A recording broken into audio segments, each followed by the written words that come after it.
Germany యువతి మీద అత్యాచారం అట. పర్యాటక ప్రాంతాలు చూపిస్తానంటూ కారులో తీసుకెళ్లిన దుండగుడట.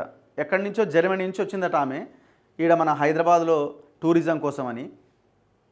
నిర్మానుష్య ప్రదేశంలో బెదిరించి అకృత్యం. హైదరాబాద్ శివారులో ఘటన, నిందితుడి అరెస్ట్. ఇక ఈ టూరిజం ఎట్లా డెవలప్ అవుతుందరా నాయన, మీలాంటి వాళ్ళు ఇట్లా తగలబడ్డ తర్వాత. ఎక్కడిది? హైదరాబాద్ పహాడీ షరీఫ్. భారత్లోని పర్యాటక ప్రాంతాలు చూసేందుకు వచ్చిన జర్మనీ దేశస్థురాలు హైదరాబాద్ శివారులో దారుణ అత్యాచారానికి గురైందట.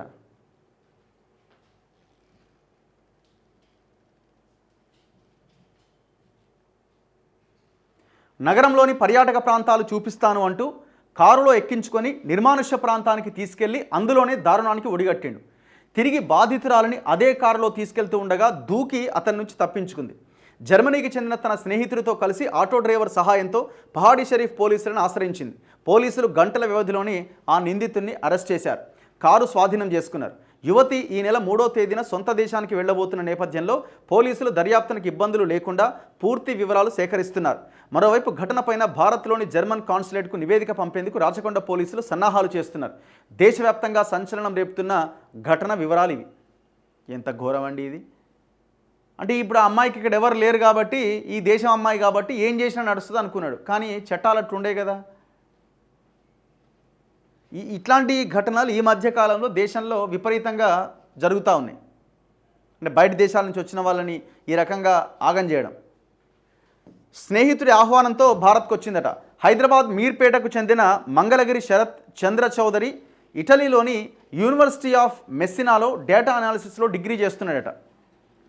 అక్కడే జర్మనీ దేశానికి చెందిన యువతి, ఆమె వయసు 24 సంవత్సరాలు, యువకుడు మ్యాక్సిమిలియన్ ఖుయునీలు పరిచయం అయ్యారు.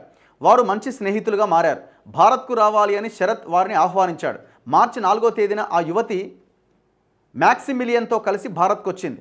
మీర్పేటలోని శరత్ ఇంట్లోనే ఇద్దరు ఉంటూ హైదరాబాద్తో పాటు వివిధ రాష్ట్రాల్లోని పర్యాటక ప్రాంతాలు చూశారు. ఈ నెల 3వ తేదీన తిరిగి జర్మనీ వెళ్లేందుకు అంతా సిద్ధం చేసుకున్నారు. శరత్ సోమవారం ఉదయం వరంగల్లోని బంధువుల ఇంటికి కుటుంబ సభ్యులతో కలిసి వెళ్ళిండు. జర్మనీ యువతి, ఆమె స్నేహితులు ఇంట్లోనే ఉన్నారు. సోమవారం సాయంత్రం స్థానిక మందమల్లమ్మ చౌరస్తా దగ్గర కూరగాయల మార్కెట్కు వెళ్లారు. అప్పుడే యాకత్పుర ఎస్ఆర్టీ కాలనీకి చెందిన డ్రైవర్ మహమ్మద్ అబ్దుల్ అస్లాం స్థానికులైన 5గురు మైనర్లతో కలిసి కారులో వచ్చిండు. వారి వయసు 9 నుంచి 16 ఏళ్లలోపు ఉంటుంది. కారును సెల్ఫ్ డ్రైవ్లో అద్దెకు తీసుకున్నాడు. జర్మనీ యువతి యువకుడిని పరిచయం చేసుకున్న అస్లాం తమతో వస్తే మార్కెట్కు తీసుకెళ్తామని, రంజాన్ నేపథ్యంలో కొత్త ప్రాంతాలు చూపిస్తాను అని నమ్మించిండట. ఇద్దరు కారెక్కడంతో అస్లాం పాత బస్తీలోని వేరువేరు ప్రాంతాల్లో తిప్పి కొన్ని చోట్ల స్ట్రీట్ ఫుడ్ తినిపించిండట. సెల్ఫీలు తీసుకోవాలి అని సూచించి యువతిపైన కన్నేసిన అస్లాం ఎలాగైనా ఆమె స్నేహితుణ్ణి కారు నుంచి దించేయాలి అనుకున్నాడు. సాయంత్రం 7 గంటల సమయంలో శంషాబాద్ విమానాశ్రయానికి వెళ్లే దారిలోని మామిడిపల్లి గ్రామం సమీపానికి కారు చేరుకున్నది. మైనర్లను, మ్యాక్సిమిలియన్ను కారు నుంచి దింపి సెల్ఫీలు తీసుకోవాలి అని సూచించినట. యువతి కారులో ఉండగా 100 మీటర్ల దూరంలో యూటర్న్ ఉందని కారు తిప్పుకొస్తామని చెప్పి దగ్గరలోని నిర్మానుష్య ప్రాంతానికి తీసుకుపోయిందట. సెల్ఫీలు తీసుకుందామని కారు నుంచి దింపేసిండట. దిగగానే బెదిరించిండట. ఎవరికైనా చెబితే చంపేస్తానని భయపెట్టి కారులోనే అత్యాచారానికి పాల్పడ్డాడు. అనంతరం ఆమెను మళ్లీ కారులో ఎక్కించి తీసుకెళ్లడానికి ప్రయత్నించాడు. కారు నెమ్మదిగా ఉండడంతో యువతి బయటకు దూకేసింది. స్లోగా పోతున్నది, దూకేసిందట. అనంతరం మైనర్లను కారులో ఎక్కించుకొని అస్లాం పరారయ్యాడు.